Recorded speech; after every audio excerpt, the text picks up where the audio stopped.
खाडीतील छोटीशी खरबी मच्छी पण बघा किती मस्त गाभोळीने ही भरलेली आहे। आणि आज ही मच्छी आपण अशी बनवणार आहोत की बाहेरून एकदम कुरकुरीत आणि आतून मस्त चविष्ट। अगोदर ही मच्छी स्वच्छ करून घेतली आणि मग त्याला मस्त असा मसाला लावून व्यवस्थित मिक्स करून घेतलं। थोडा वेळ मुरण्यासाठी तसंच ठेवून दिलं। मच्छी मुरली की गॅसवर तवा ठेवून तेल गरम करून घेतलं आणि एक एक मच्छी अलगद तव्यावर ठेवली। आता इथे एक गोष्ट लक्षात ठेवा, मच्छी छोटी असल्यामुळे ती लगेच पलटायची नाही, मंद आचेवरती सावकाश शिजू द्यायची, म्हणजे ती मस्त गोल्डन आणि कुरकुरीत होते।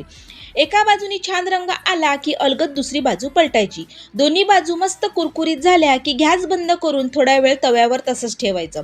हा छोटासा टिप आहे, असं केल्याने मच्छी अजूनही कुरकुरीत होते आणि खायला एकदम मजा येते।